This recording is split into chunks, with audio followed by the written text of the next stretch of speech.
General McDowell is in full retreat on his way back to the capital. His mission now is to save Washington and what's left of his army. Losses? Over 3,000. And 1,500 men threw down their arms and let themselves be marched off to prison. Where were that, Green? Well, I was there, sir. Some of the men hid in the woods on the way to the front. Others threw down their arms at the first sight of blood and fighting, but the majority of those green troops fought courageously until they were ordered to retreat. How many cannon did we lose? 28. 17 of them were rifled. It's a disaster, sir. Maybe I shouldn't have interfered.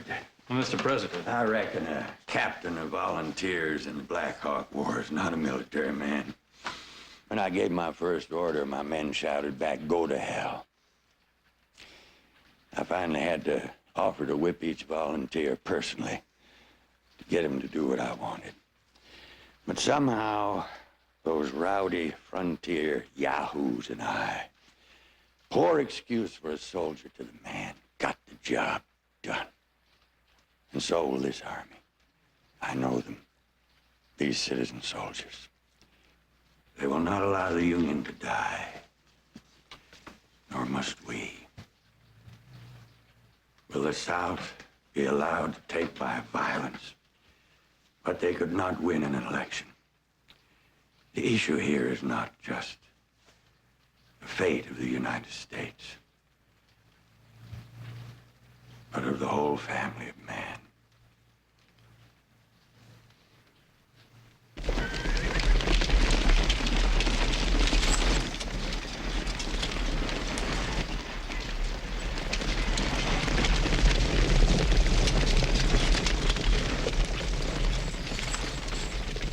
Whoa.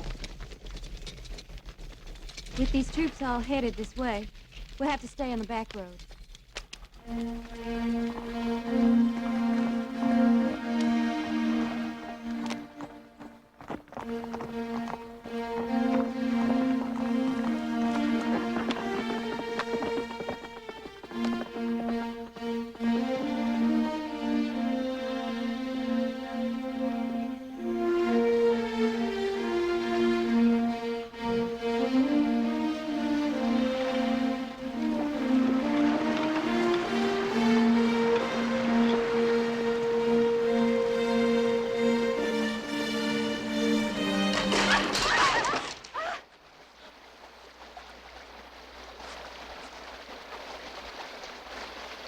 Here.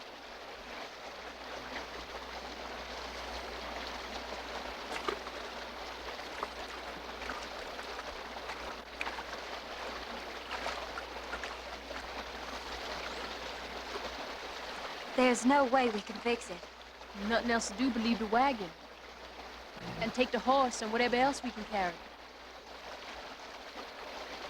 I'll unhitch him.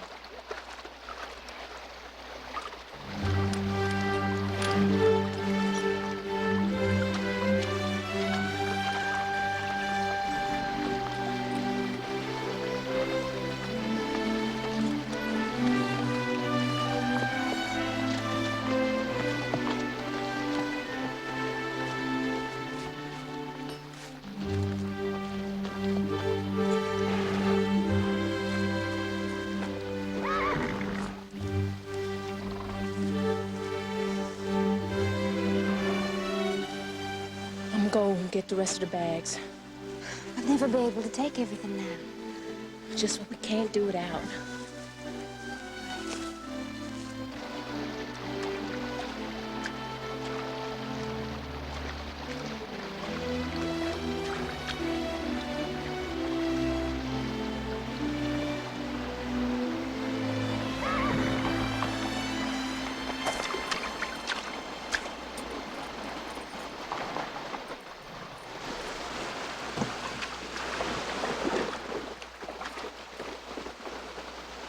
What are you doing, honey child? Stealing out of somebody's wagon? Look what we got here, Lieutenant. Pretty little wench. Got her hand caught in the cookie jar. Or maybe she's a Reb spy. Is that what you are? Darky? Maybe a little pleasure in a loosen your tongue. We're still bound by the fugitive slave laws, so you're considered contraband. You'll be taken to headquarters in the morning. Put her under guard. Yes, sir. Come on. Come on, Corporal, get her! Getting wet, Missy? Come on. Get around there. Come on, Missy! Come on, get up!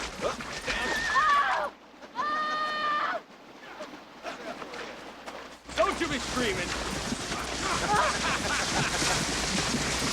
Yes.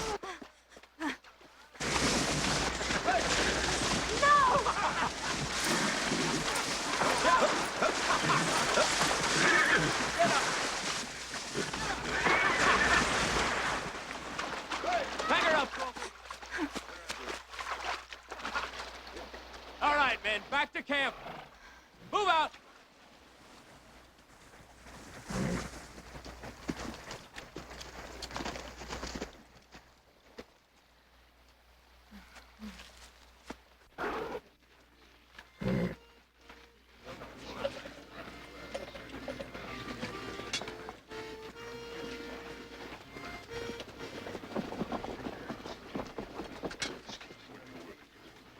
Be real nice to me later on, gal. And I might see if I can fix it so you can slip away before morning. I'll be dead afore I'll be nice to you. You got a lot of sass, ain't you, wench? You gonna change your tune? Get in there. Everett! Tate! Carter!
Put these on.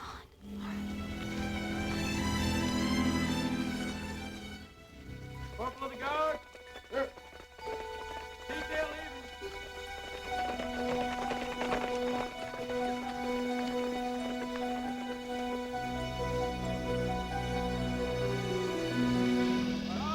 Detail arriving. Here's their code. Move on.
We can change later.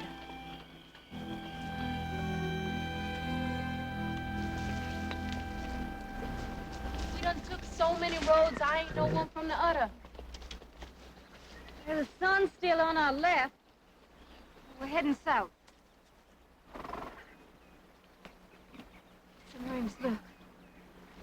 Maybe they can help us. Hello? Wait! Wait! Wait, please, we're lost! Wait! Wait, please! Wait!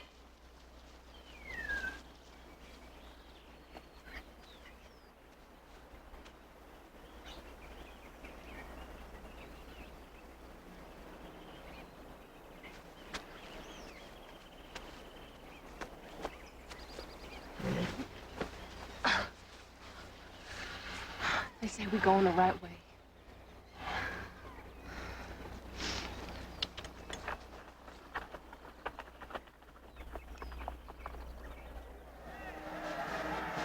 Mr. President, it's Christmas in July out there. I had no idea our victory at Manassas was so impressive. The Yankee battle flag, one of our colonels just gave me. It was taken when Jackson stood there like a stone wall. My cousin Charles was with Beauregard. No doubt he covered himself in glory, as did all of our boys. If only our supply system could do as well.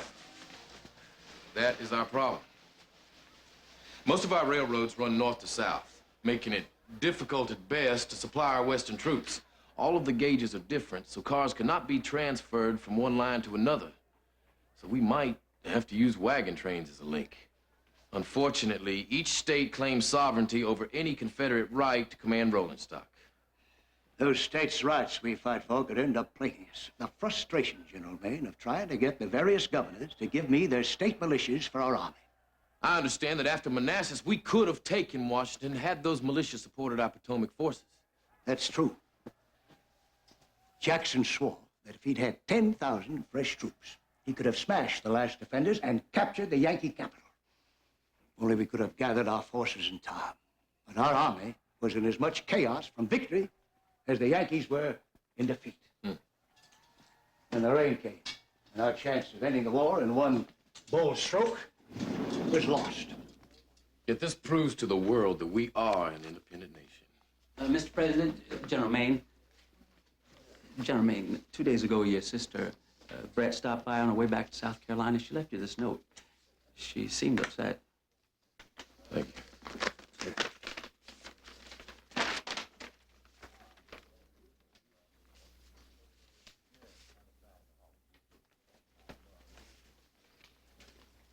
Is there a problem, General Maine?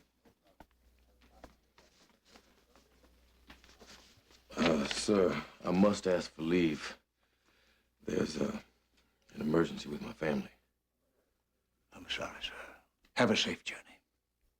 Thank you, sir.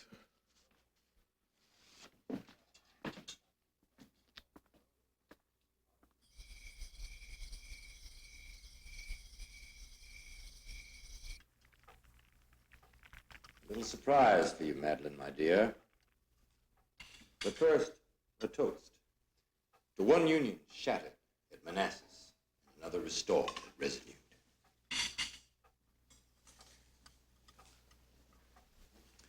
With one battle, we won a war and our freedom. Surely you can spare a smile for your husband for that, if not for this magnificent dessert. You know, Durham told me an amusing comment that an English journalist made just after the victory message was sent to the telegraph office at Charleston. He said, "The American Union was so short-lived that a man might be present at its birth and still be alive at its death."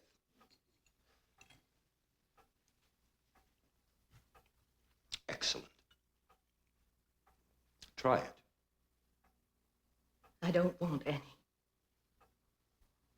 I had them make it just for you. I want my freedom. You can't force me to love you. I have been damn good to you, Mrs. Lamont. I have tried to court you. I have offered you everything but my life to gain your favor. Defy me if you wish. But you will do as I want. I promise you.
like to watch while I kill your lover? Ellen?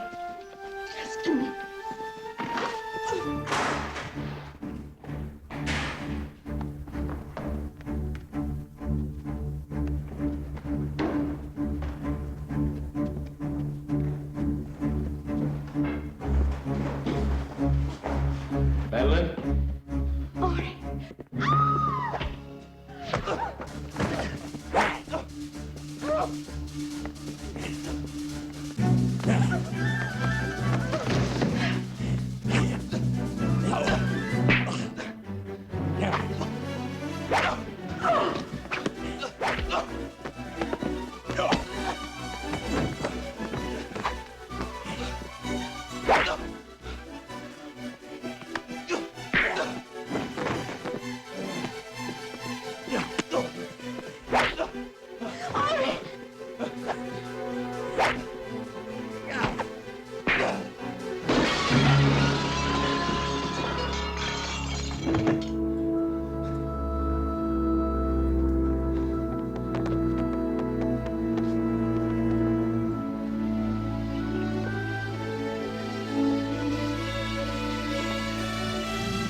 Ori, Madeline, thank God.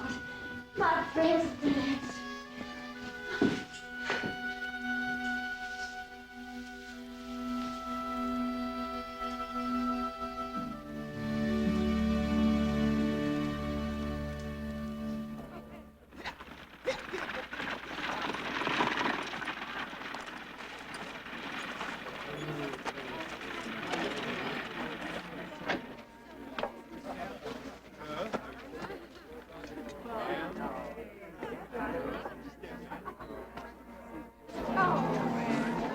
Mr. Vice President, Mrs. Stevens, may I congratulate you and President Davis on your victorious election.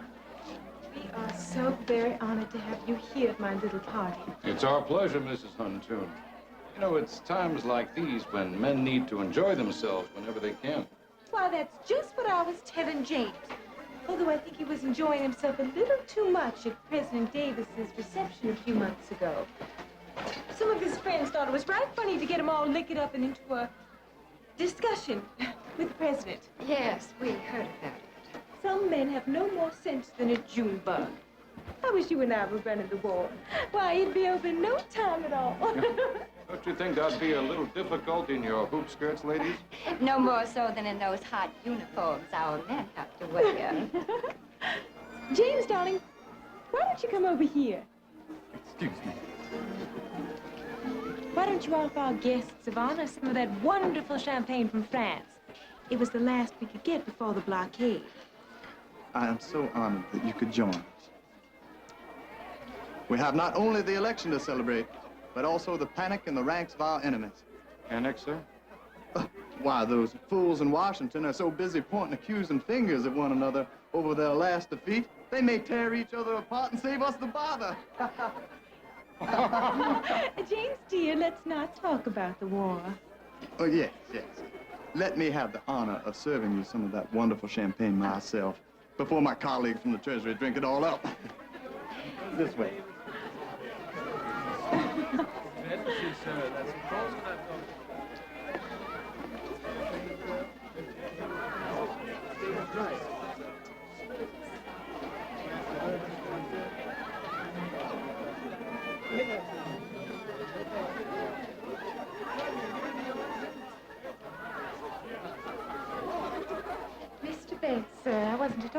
you'd be here today. I don't believe that for a moment, Mrs. Huntoon. I presume you've made good use with my money. That champagne you're serving, it's getting everybody inebriated. Came right off our ship, yours and mine. Shh! I told Vice President Stevens that it was the last we could get before the blockade.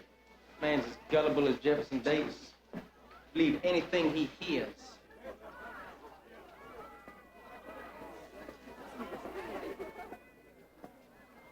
I suppose I should see to my other guests. Ask him. When are you gonna see to me? Soon, Mr. Ben, very soon. In fact, the minute you're ready to discuss my profits. I don't like to be kept waiting. I have little patience where women are concerned. Well, Mr. Bent, maybe I shouldn't bother then. Because I like a man with a lot of patience. Well then, considering all your attributes, patience may be a virtue I could make an effort to acquire. But I think the effort is worth finding out, don't you, Mr. Bent? James, you remember Mr. Bent, don't you? Why, he was telling me the most amusing story about a man who learned to be patient. Mr. Bent, why don't you tell James the story? I have to see to my other guests.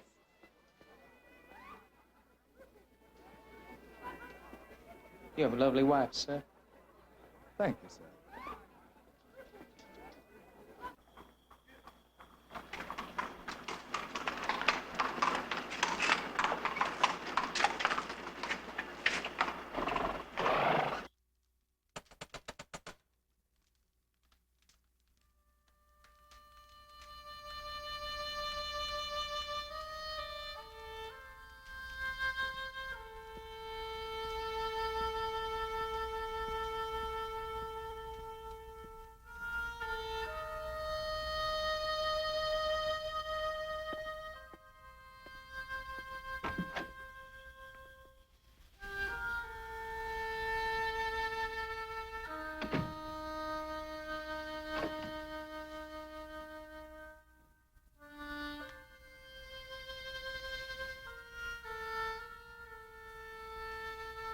A gentleman shouldn't act as though he expected such a surprise, Mr. Bent.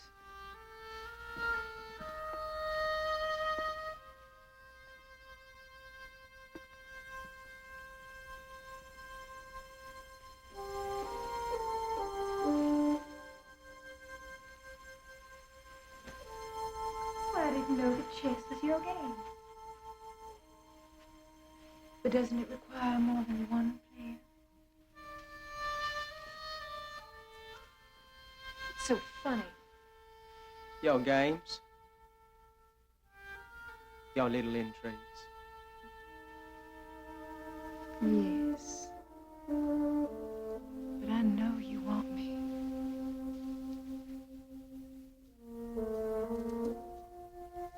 I want you.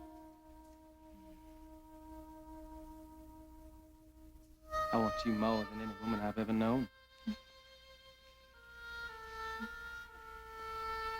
I want you. On my own terms.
your surprise is right up there.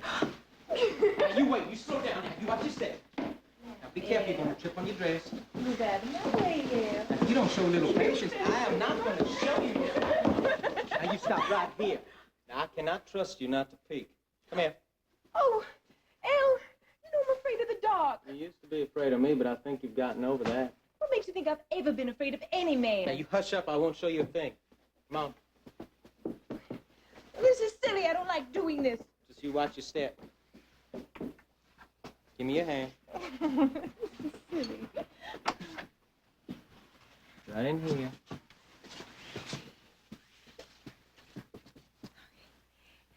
All right?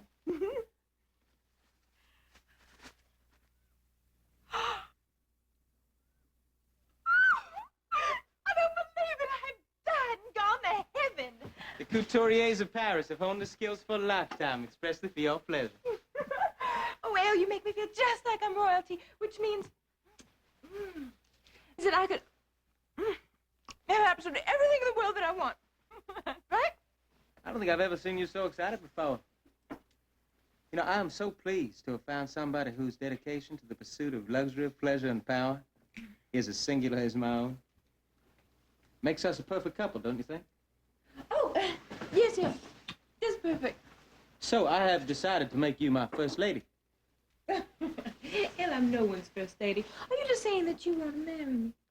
What I am saying is when the time is right, I want you to be my consort.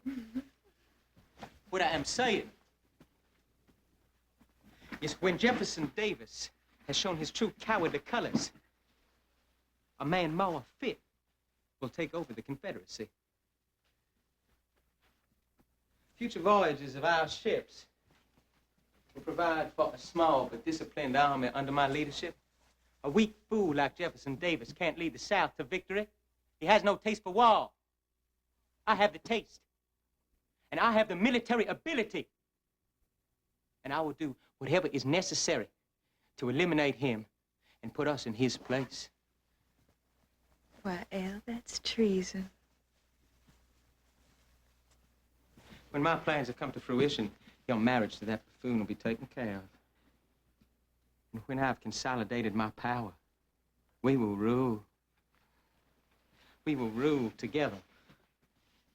We will have royal privileges and luxuries fit for an emperor and his empress.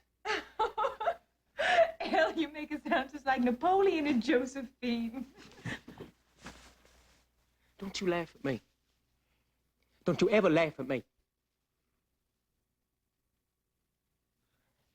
Or I will kill you. Get your hands off me!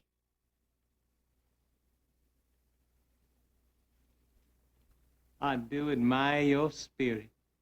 Your temperament reminds me of a horse I used to have. Now, you hear me. We are a pair. We are a real pair. And we will be exactly like Napoleon and Josephine. Lovers and rulers of an empire.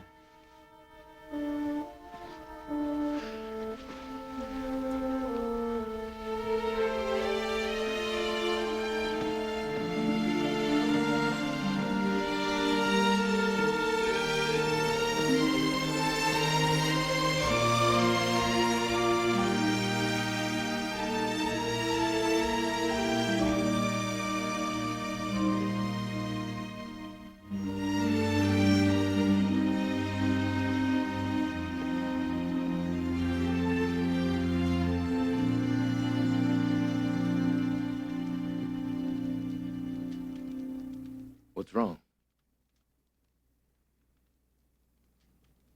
Well, you're not having second thoughts, are you, lady?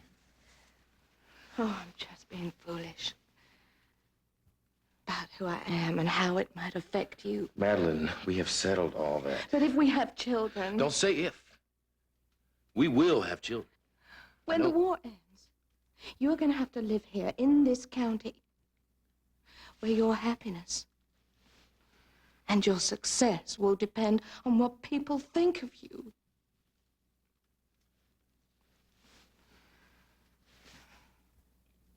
Look at me.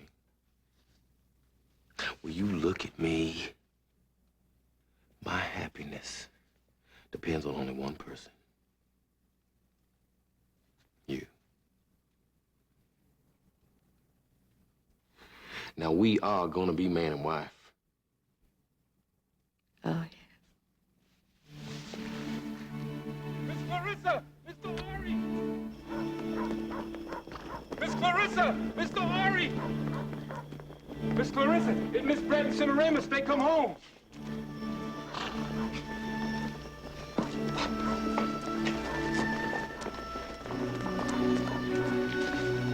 Brett? Are you all right? What happened? We're here. That's all that matters. Mother! Oh, dear child, you're safe. Are you all right? Jim. It sure is good to see you, Senator. So close. Dad, what you been doing? See?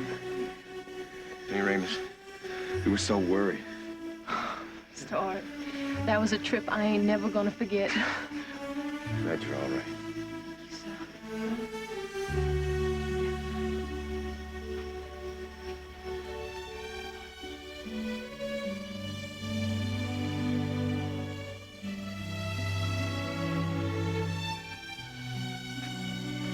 I have my maid of honor. Oh, I'd love to be. Well, come on, little sister. Let's get you in the house.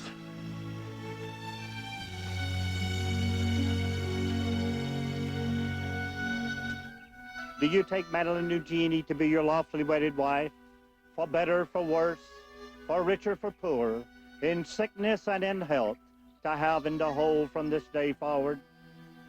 I do. Do you promise to love, honor, and keep her, forsaking all others as long as you both shall live? I do. And you, Madeline Eugenie, do you take Ari Maine to be your lawfully wedded husband, for better, for worse, for richer, for poorer, in sickness and in health, to have and to hold from this day forward? I do. Do you promise to love, honor, and obey him, forsaking all others as long as you both shall live? I do.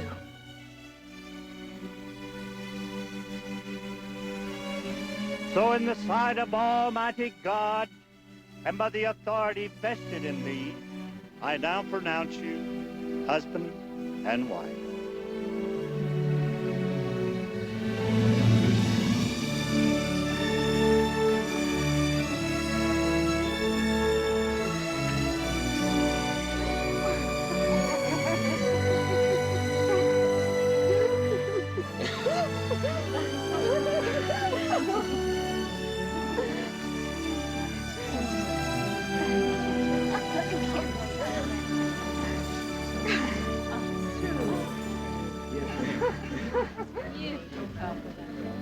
Here? Oh, I was just thinking so many people aren't here who should be. All of Aura's friends and Cousin Charles and the Hazards. I'm sure they're with us in their hearts. I know how much you miss Benny. But today is a happy occasion, Mother, for all of us. Oh, it's more than that, Brett. Your brother's marriage is an act of faith and hope that Montreal will go on.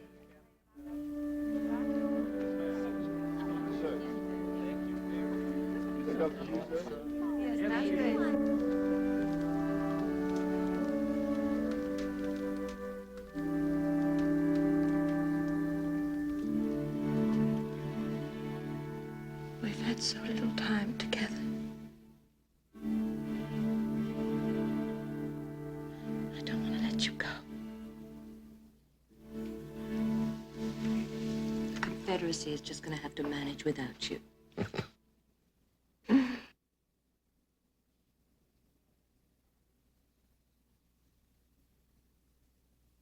You're so serious. What are you thinking about? It's the best day of my life.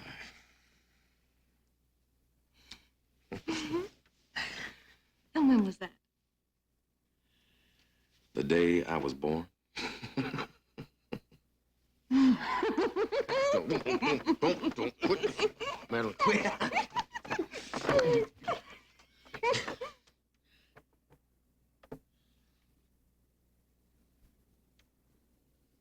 Now stop teasing me. Tell me. The day I met you was the day I was born.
Hope said to give Papa another kiss. She did. That's from both of us. We're going to miss you, George. The casualty list came in from our latest disaster at Val Verde. The president wept when he read it. His good friend, Colonel Meeker, was among the dead. So was Andrew Langley. He graduated. He was a good friend to both Ori and me.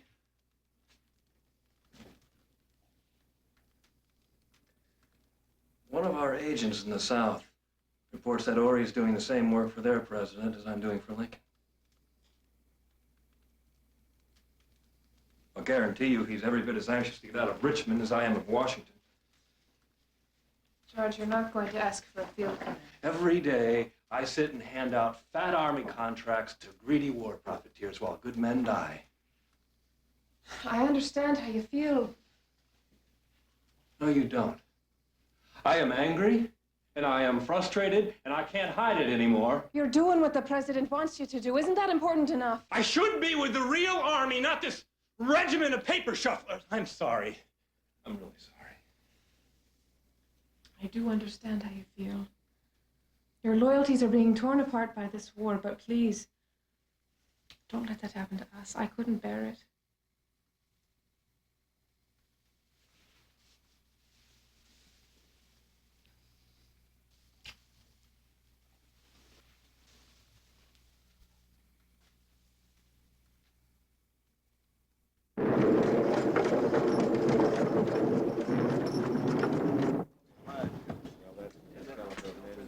I wanted a word with you, General. This seems to be the only place in Richmond where we can escape that army of dignitaries. It's not every day, sir, that a new nation inaugurates its first permanent president. I only hope that our new Congress will be more decisive than the provisional one. They must approve my enlistment bill. We also need a law against importing luxury items to the exclusion of arms, sir. Any further word about who's behind that damnable cartel? Well, I know the name of one of them, but still have no proof. Since what they're doing is not yet illegal, I have to find another way to stop them. That sort of corruption could bring down my government. If I could just smash this one ring, sir, maybe it'd be a warning to others who'd build their fortunes on our army's sacrifice. Excuse me, sir. The dispatch from General Johnston in Tennessee. Fort Donaldson, sir. Grant has forced Buckner to surrender unconditionally.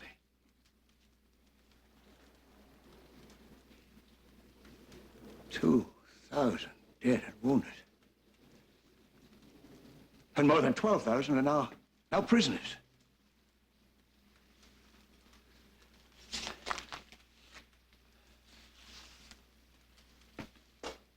The North recovered from Manassas, sir. We shall from this. There'll be no more talk now of an easy victory. George Washington's statue has always been an inspiration to me. That's why I chose his birthday to become the first president of the Confederacy. That great man refused to give up. In spite of everything, he brought to birth a new nation.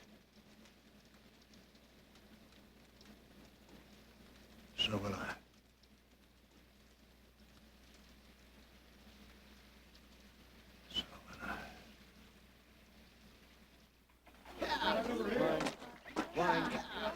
Finish loading these supplies, deliver them to the Quartermaster Court, Fredericksburg. Will you meet us at Belle Plaine with more rail cars, sir?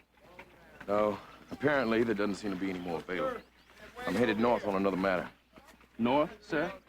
You know we're not that far from the front line. An agent who's been working on that cartel investigation found out they've been running luxury goods past the Yankee blockade. You know who's behind it, sir? And it is urgent that we stop him as soon as possible. I'll meet you in Fredericksburg, Lieutenant, when my business is finished. Good luck.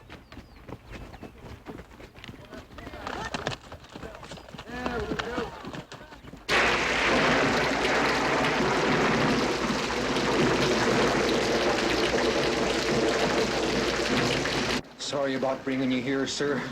The last time I used this place, there weren't so many Yankee patrols around. I was lucky none of them saw me. What more have you learned? Major Bent has bank accounts in New York, getting fatter by the day. That is still no proof. It's nothing to stand up in court.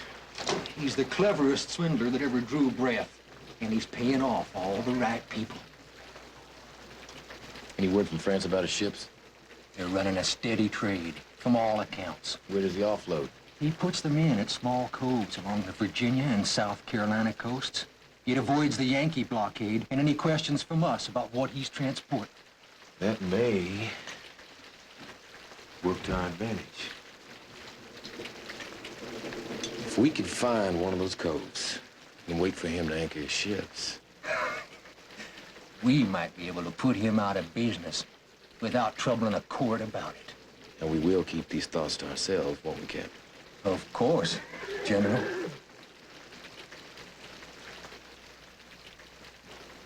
Sounds like Storm's letting up. Better make a run for it while we still can.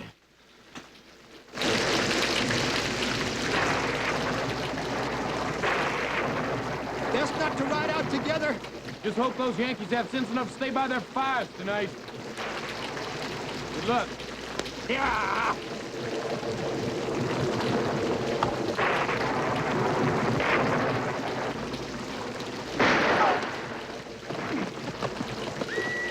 There's another one.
Beg your pardon, sir.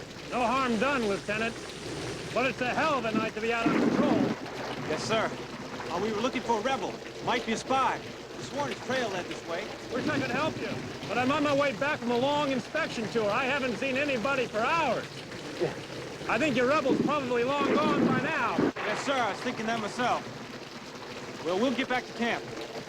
Welcome to join our fire, sir. I'm much obliged, but I've got to be going. I've got a lot of ground to cover. We'll have a safe journey, sir.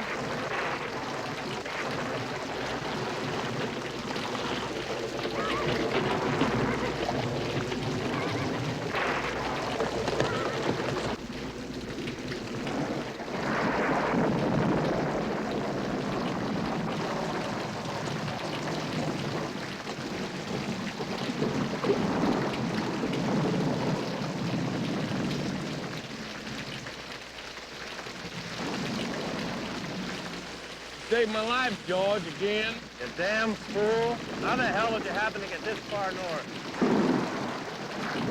Well, I'm not sure I should tell you, Colonel Hazard. This little truce might not be so easy. I guess not. Since we have it, why don't we find a dry place to talk? Why don't we? We're too damn old to bivouac in the rain like we did in Mexico. Come on. So you tell Billy that my little sister isn't as fragile as he thinks. She arrived in Mount Royal smiling like a true Maine. Well, he's worried sick about her, so you just make sure she's safe. Well, you just promised to keep your Yankee troops out of South Carolina.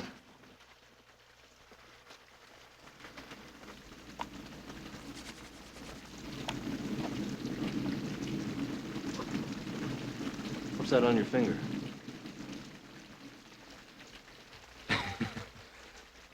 Madeline and I were finally married. Oh, congratulations, I man. just wish you'd been there to be my best man. I'll make it up to you by throwing you the damnedest party you ever saw after the war. Great. We'll make it a West Point reunion.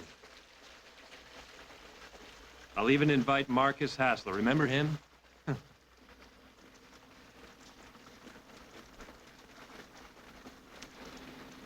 He was killed by a Union sharpshooter last week.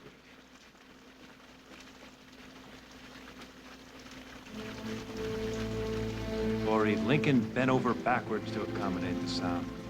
And why did he invade Virginia? You call Bull Run accommodating? Wait a minute, I was there. I saw it. There was an entire rebel army waiting to invade the capital. What was Lincoln supposed to do? He took an oath to preserve the Union. The South started it by firing on Sumter. We did not start anything. We just wanted to be left alone. You never even gave him a chance. You refused to compromise. He just could not extend slavery into the new territories. That is not the issue, George. We both agree that slavery is an outmoded institution that will only hold the South back. Dear God, what has happened to us? Well, I think under the circumstances that it was best that we ended our business partnership. Ori, you should have turned me into your Yankee troops. Would have been one less red you had to fight. Or you don't mean that.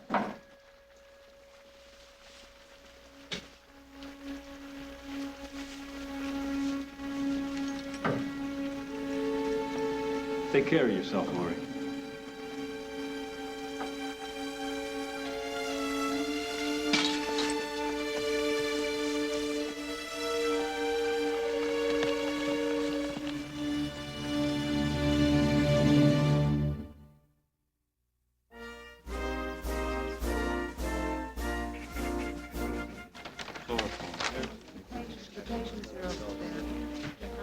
Pardon me, ma'am, but we've been here all day. We haven't heard from our son, but we heard that he was wounded. Can you help us find him? I'm sorry, I don't work here. Perhaps a nurse could... Thank you, ma'am. Yes, ma'am. We're looking for our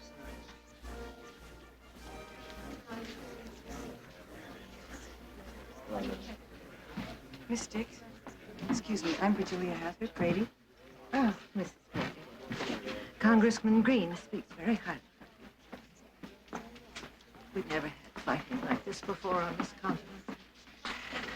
Skirmishes, maim, and kill more than major battles in earlier wars. We're not prepared for such casualties. Only yesterday, 200 men were wounded on the bluffs of the Potomac. I want to do whatever I can to help ease the suffering, Miss Dix. Nurses are scarce, Mrs. Grady, especially good ones. Some of them can't stand the blood and the filth and the constant shortage of medicines. And some of them have been called home to families who have lost husbands and brothers.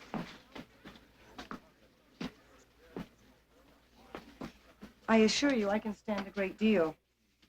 And as for my family, I understand that you are related to Colonel George Hazard, and that your family owns the Hazard Iron Works in Pennsylvania. yes, we're all helping in the war effort. Well, Congressman Green seems to feel that you are equal to the hardships of a war nurse. Congressman Green understands my deep desire to serve my country.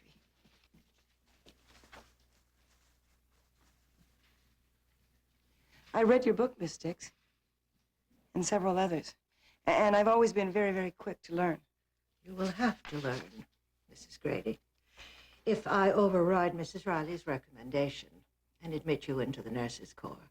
And I'm not speaking only of medical knowledge.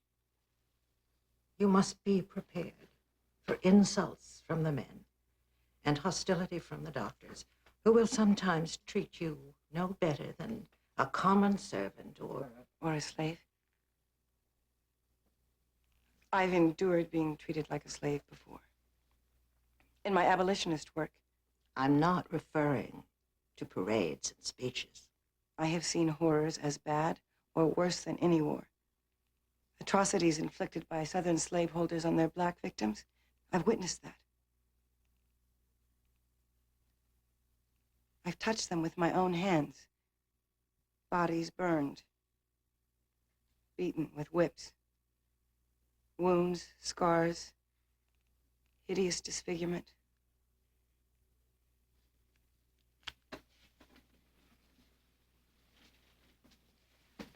You realize that many of the patients are Southern wounded, and that a nurse's duty is to treat all victims of war with compassion.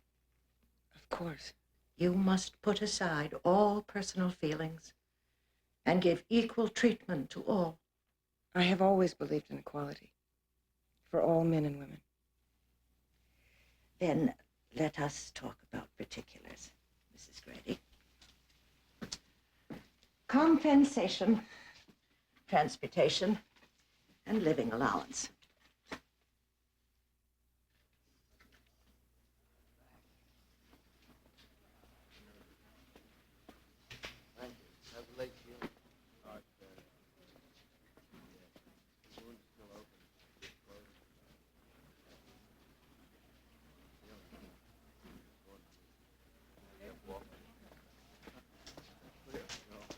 I think, gentlemen, you'll find that this ward is typical of our military hospitals.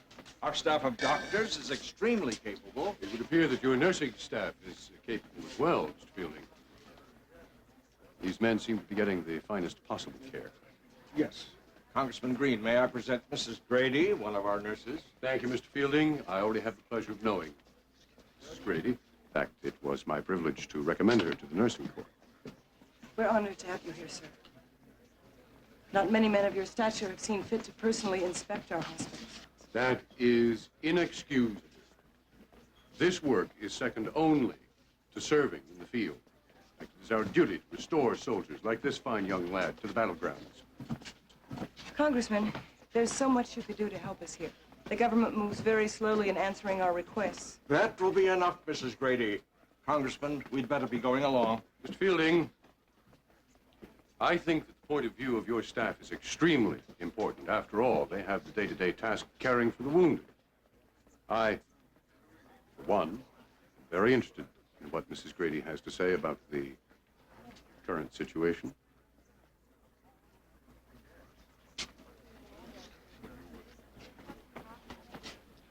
I'll be joining a field hospital soon. I've heard there's a terrible shortage of morphine powder. That's the only thing that quiets the gangrene cases when they have to amputate. Virgilia, I did not make this trip to talk about morphine powder. I came to see you. Your committee makes appropriations, Sam.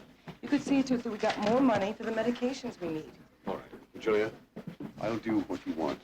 The question is, what are you willing to do for me? Correct me if I'm wrong, Sam. You are married, And you have a family in Indiana. You know my views. They haven't changed. You know I'd divorce my wife for you. If only Indiana weren't such an unforgiving state. I can't afford the scandal. And I can't belong to you. Not like that. Sam, I don't want to lose you as a friend. Please say that I haven't. No. You haven't. I'll get you the medicine you need. Thank you. Julia, the next time you need a favor from me, expect to do me one in return. It's the way it works. Even between friends.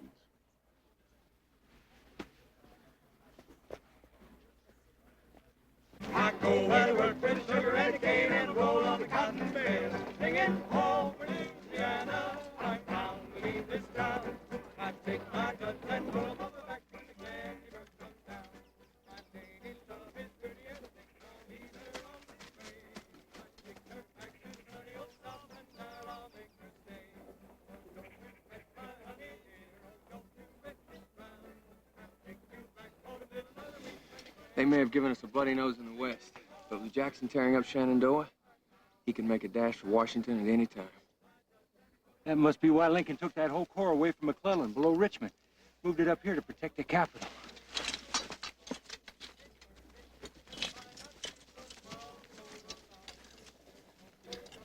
Still gonna be a lot of Yankees coming up that peninsula toward Richmond. Yeah, but not as many as we thought. I figure 5 of them for each one of us. We gotta get back. Johnson's gotta be told he's gonna be facing a few more Yankees than he figured on.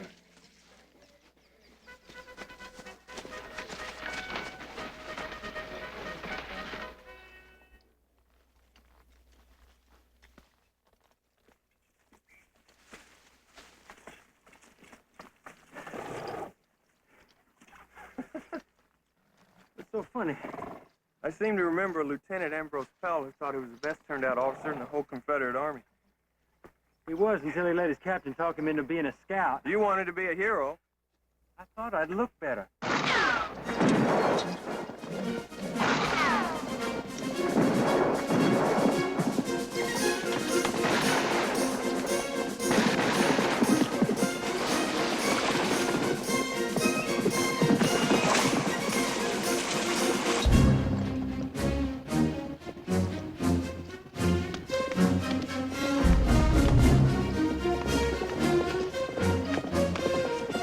If we split up, one of us might get through.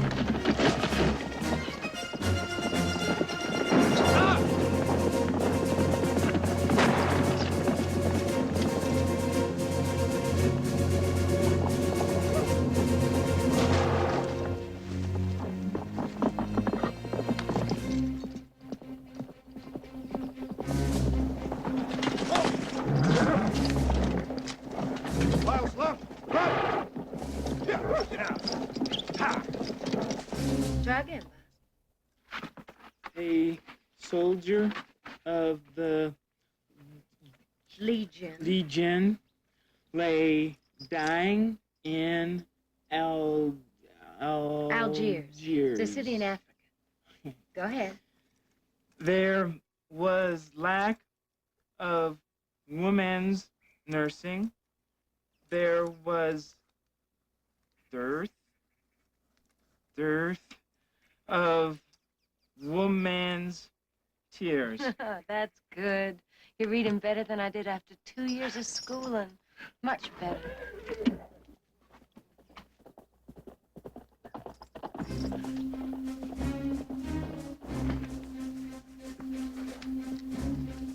Look like a soldier, Miss Augusta.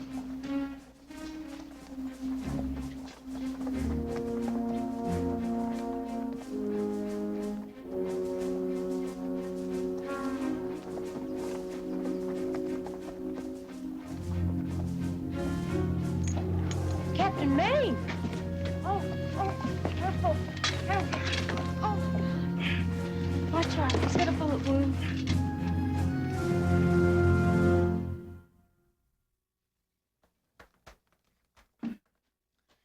was almost worth getting shot for. You were lucky, Captain Maine. You lost a lot of blood. But the wound itself shouldn't take too long to heal. I hope not. I have to be on my way in the morning. You're not going anywhere. At least not for a few days, till that shoulder heals. But if I don't make it back with what Pell found out. There are other ways to get your information to headquarters. I'll see that it gets done. Good night, Charles. Sleep well.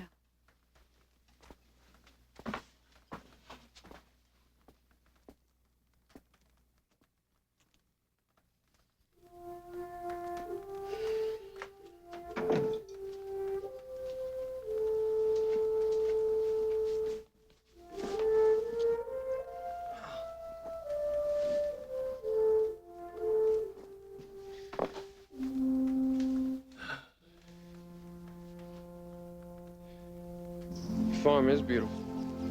Man could almost forget there's a war going on. After Tom died, we still had so much to give. It shows. Not just in this farm. Not many people teach their slaves to read. Oh, Washington and Boss aren't slaves. They worked as hard as we did, so my husband and I freed them and gave them a share of the farm. I've never met anyone quite like you. The way you care about people. Maybe that's why I find you so attractive.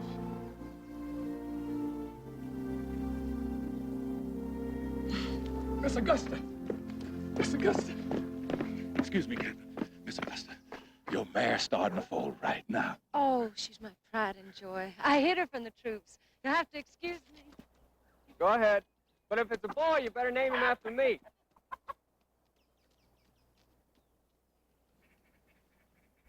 Something I can do for you, Washington? No, sir. Ain't for me. It's for her. You might think I'm stepping out of line, Captain. But Boz and me, we the only family Miss Augusta got left now. So she's told me. Go on, say your piece. Well,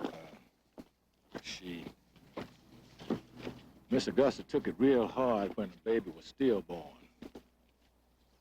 Then Mr. Tom died.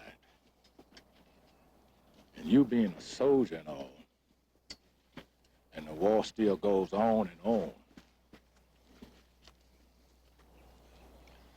I don't know if she could live through more than somebody else, Captain. See what I mean?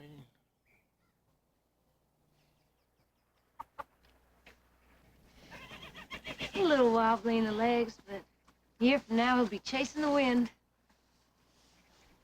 It calls for a celebration. I've been saving a bottle of wine for a special occasion. This is it. I'd enjoy that, Augusta. It'd be a nice way to say goodbye. I have to leave tomorrow.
Good afternoon, ladies. Which of you is Mrs. Maine? I'm Mrs. Tilly Maine, Mrs. Ori Maine, Mrs. William Hazard. And whom do we have the honor of receiving? My apologies, ma'am. Second Lieutenant Samuel Barstow, 1st Quartermaster's Corps out of Charleston. We're here to requisition supplies. What will you be needing, Lieutenant? A great deal, I'm afraid.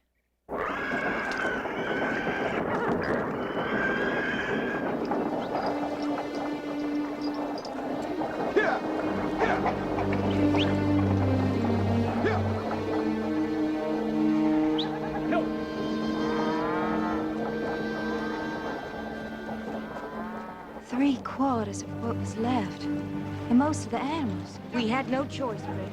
It was our duty to obey the order. Our troops need those supplies. So do we, Mother. I don't know how we're gonna feed everyone now.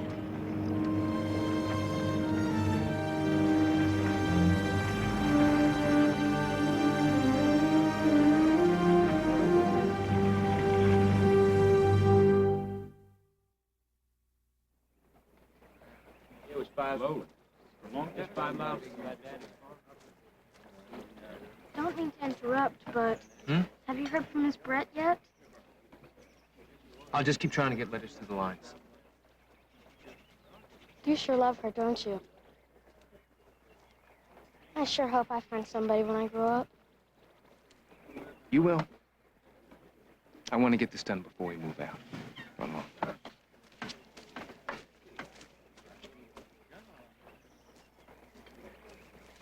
Never seen a man could write so many letters. What do you find to say?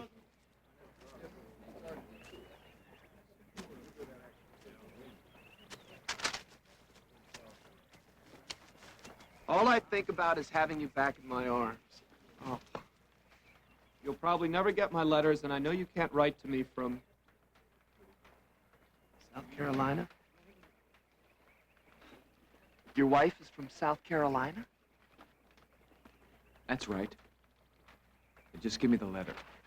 Well, you're a damn rebel lover. That's his business. Give him his letter. Give me the letter. Give him back his letter, Kent.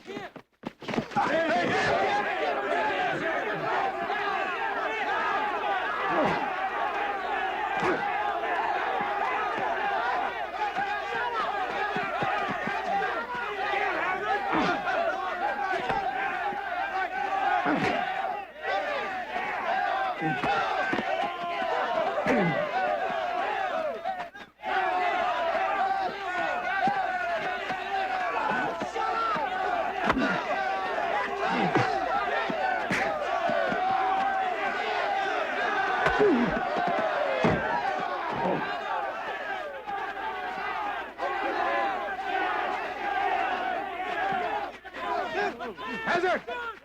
Kent!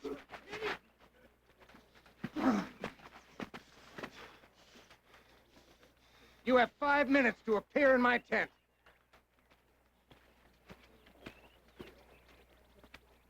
You are supposed to be officers and gentlemen who set a proper example for your men. I didn't start it, sir.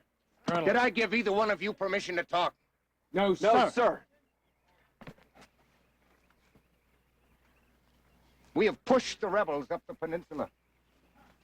And we're about to knock at the gates of Richmond. And here I have 2 officers who would rather fight each other than the enemy. If another battle wasn't in prospect, I'd court-martial you both. I will not tolerate feuds under my command. Now save your fight for the rebels. Might not be much fighting now that they've got a new commander, sir. When Robert E. Lee is ready, sir, he'll come after us with everything he has. And we better damn well be ready. You're dismissed, Mr. Kent.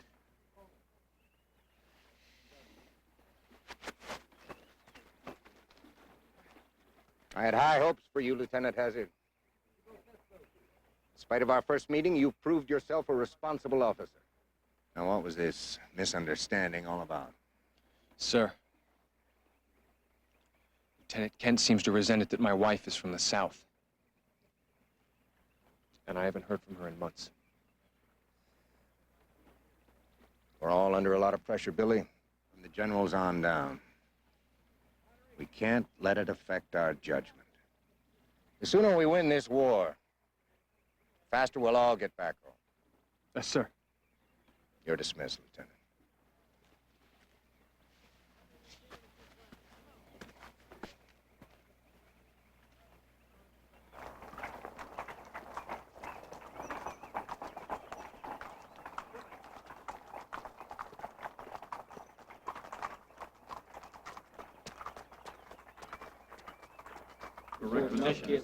More killing up to be done, but I heard as well. Do the best you can. Bring it back to here.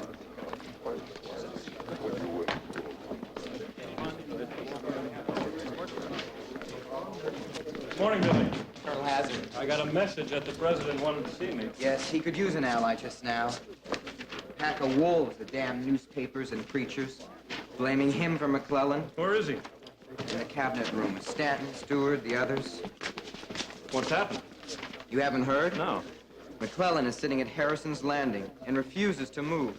General McClellan has been outthought and outfought, and our one chance for an early end to this terrible rebellion gone. Well, what do you suggest, Mr. Secretary, that we negotiate a surrender? Is that what you're thinking, Mr. President? Gentlemen, we must begin to see this war for what it is. Bloody Shiloh and the nightmare of the peninsula should prove to us that this fight will be to the death. And now their General Lee has proven himself to be a great strategist. If we don't do something decisive, then I believe England will join France in support of the South. And that would change the whole course of the war. Our European friends would never abide slavery, nor any longer should we. Are you going ahead with your plan to free the slaves in the rebel states, sir? Your own people don't want the Negroes free to roam the streets and take their jobs. Regardless, we must now put our fight on the side of human rights. An Emancipation Proclamation would do just that. If you do, sir, it could cost you the border states, possibly the election, and probably the war, sir. It may, anyway. Mr. President, I approve of such a proclamation. But it might seem like a cry of desperation. Hold off the measure till you can give it to the country, supported by a military success. That's good poker, Mr. Seward. Play from strength. Gentlemen, I need time to think on this.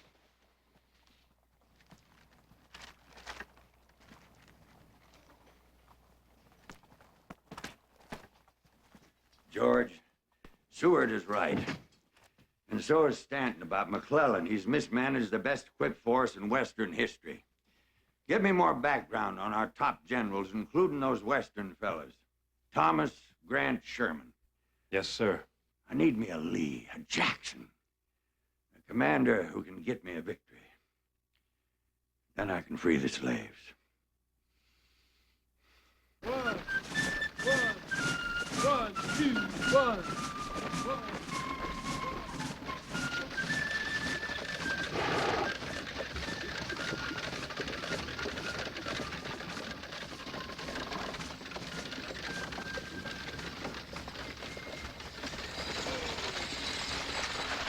What time till we pick you up, Mother? 3 o'clock should be fine. I doubt even the Volunteers Committee could dither longer than that. I never saw such a fuss over how to roll bandages. We'll get them organized, Mother. You always do. Thank you, Stanley. What are you and Isabel going to do today? Oh, Stanley has a business meeting, and I've got some shopping to do. As usual. Well, goodbye then, dear. See you at 3.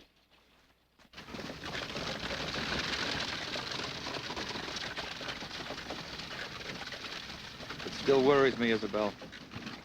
I know she wouldn't approve of us dealing with a man like Morgan, especially on military contracts. Your mother pays very little attention to Hazard Iron these days. She's gotten so busy with her war effort committee. George and your mother don't run the company now. We do. And it's up to us to decide what's best for it. I don't know that this is best for the company. Morgan has a bad reputation, and he has to cut corners to sell alloys at such prices. Now, if we buy from him, who's to say our cannon won't be defective? Nonsense. Morgan quoted us a low price because he wants to undercut his competition and make some money out of this war, just like we do. It's simply good business, Stanley.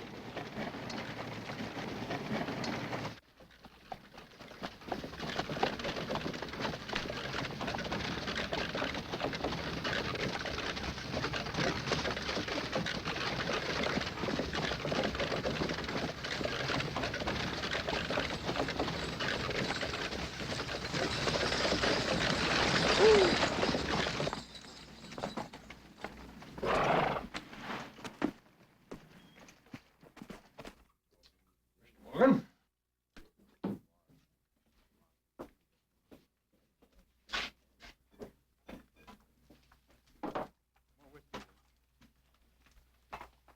You drive a hard bargain, Mr. Hazard.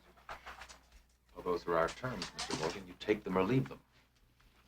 At that price per ton, you stand to make a pretty profit, considering what you'll charge the Army for your cannon. We're all in business to make money, Mr. Morgan. I'm sure you'll make enough even at the price we're offering. You're a very perceptive woman, Mrs. Hazard. So let's drink to our contract.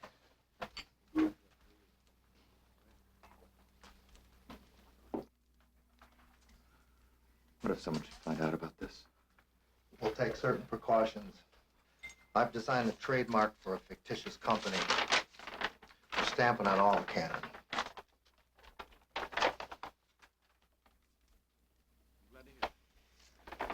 Well, you've certainly thought of everything. So no one will find out. And even if they do, who's to say that George isn't the one responsible? There's nothing to worry about. Barkeep, set up another round.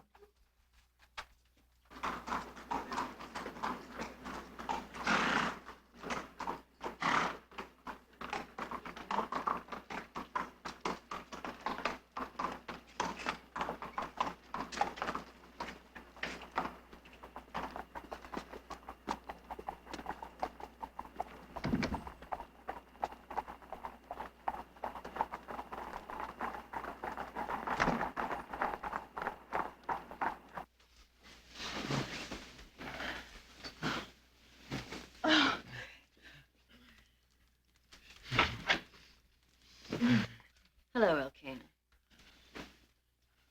I take it you're surprised to see me. Who are you? What are you doing here? Why didn't you tell her? Tell her it's my place she's taking as your mistress. Oh, yes. I used to come here quite often until he tired of me. I even have my own key that he gave me. Ashton, like in meet Bedetta Halloran, a former business associate. Bedetta, this is Ashton. Oh, yes, I know all about the famous Mrs. Huntoon. Although somehow I rather doubt that her husband does. But he will soon, I promise you that. I don't think you'd be that stupid. First of all, coming from a lady of your character, I don't think he would believe you. Second of all, you'd be just making things unpleasant for everybody. And why shouldn't I make things unpleasant for you? You used me. I could kill you for that. We used each other. We had a business arrangement. I never pretended it was anything else. You let me believe... That was your misfortune. Yes, I see that now. I suppose that's one reason I came here tonight, just to prove to myself what a mistake you really were. Hardly worth going to prison for. Now that you've realized that, I think you should be leaving. First... Get your hands off me! I would like my house key back. I just want you to know what I can do to you in case you decide to be indiscreet about this evening.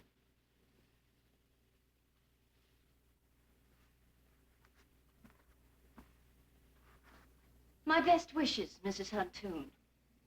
I do hope you both get what you deserve. Same to you, Mrs. Halloran. I thought you had better taste than that. Taste, my dear, can be acquired.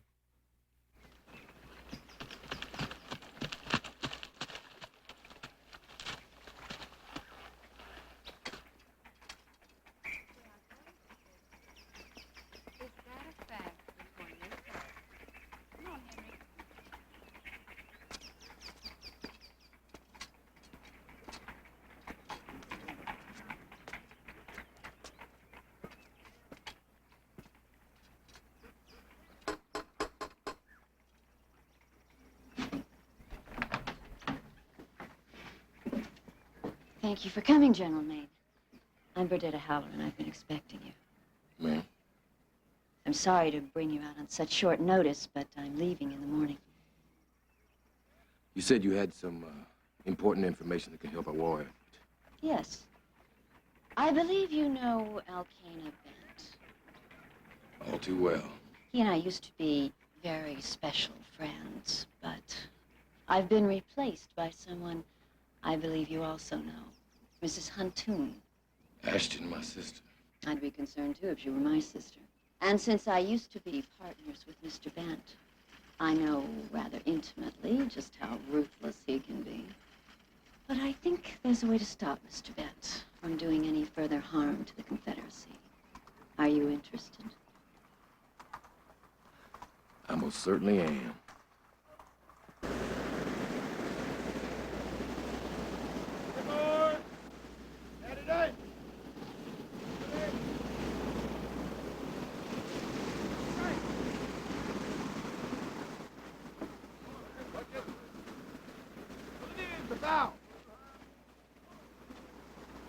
I'll give the signal before they have time to cast off.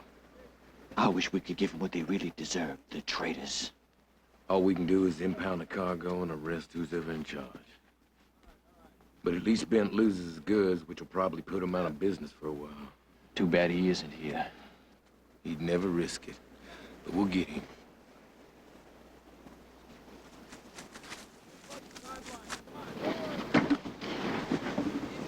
Hey, careful with that. You know what a case of French brandy wine costs? I'll take it out of your pay. Post the guard at 6, Mercy, then we'll ship out.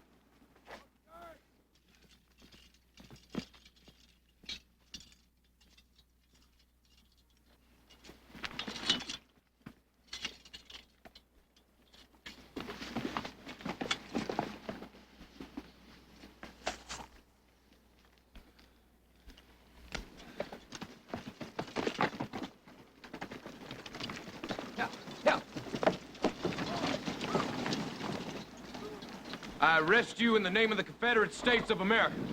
The hell you do.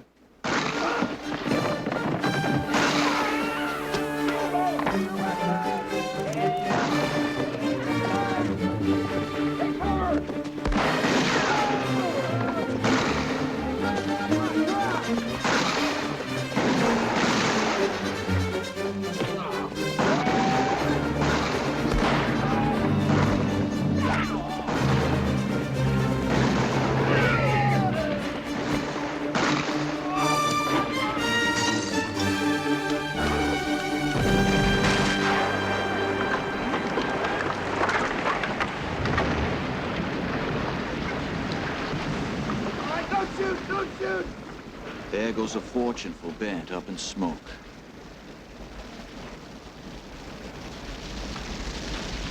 Damn, Ori Maine. Your fine, upstanding brother has put us right out of business. Aren't you exaggerating? It is not possible to exaggerate the damage your brother has done to us. When Maine burned our cargo, it sent up a signal fire to the Yankee blockaders. They took both our ships. Well, surely we can buy new ones. With what, Ashton? Our other capitalists tied up in far riskier ventures. Now, General Maine has timed his strike perfectly. That man will live to regret it. He will live to regret it many times over. What are you gonna do? Killing your brother would give me no pleasure. Far too easy and much too quick. I'm gonna do something much worse to him. I'm gonna kill his nigger hoa. What are you saying? Ori's married to Madeline. He's far too honorable to keep another woman. He doesn't keep her anymore. He married her.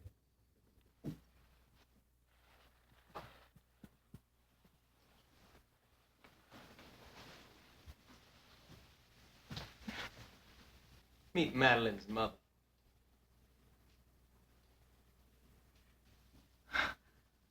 I don't believe it. She's the image of Madeline. But she doesn't look like a Negro.